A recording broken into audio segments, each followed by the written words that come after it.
এগুলি তো প্রশাসনের ব্যাপার আছে।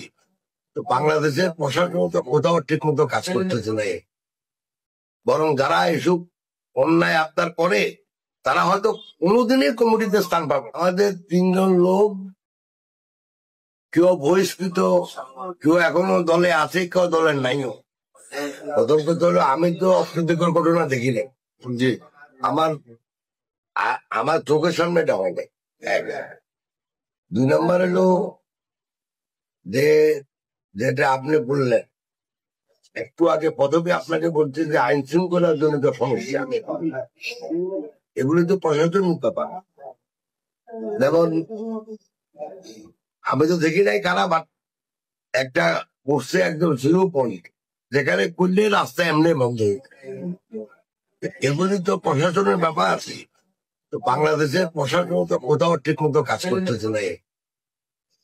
অতএব আমি প্রশাসনের সাথে কথা বলতে চাই, তুই ওদের দাবি দেওয়া কি আমি তো জানি না, শুনছি এমনি যে কমিটি নিয়ে, তো কারো কথা তো কমিটি হবে না, রাস্তায় কারো কথা তো কমিটি হবে না, বরং যারা এসব অন্যায় আবদার করে তারা হয়তো কোনোদিনই কমিটিতে স্থান পাবে না।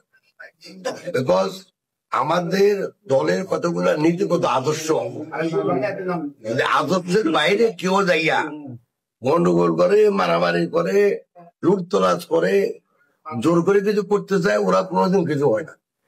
অতএব এটার জন্য চিন্তার কোনো কারণ নাই। যারা অনলি উপযুক্ত, যে পদের জন্য যারা উপযুক্ত, তারা সেই পদ পায়। ওই জোর করে রাস্তায় নেমে এরে বাদ দেন, এরে উঠান, এতে কোনো সমস্যার সমাধান হয় না। তবে আমি সবার সাথে কথা বলতেছি, যদি কেউ ঠিক মতো নীতি আদর্শ মানে চলে আমাদের পার্টি, তাহলে ভবিষ্যতে তাদের দেখা যাবে। আর না হলে ভবিষ্যতে তারা কখনো এই পার্টিতে স্থান পাবে। একবার শুনেন, যে জায়গায় এই মিটিংটা ওনারা দিচ্ছে, মিটিংটা কি জন্য?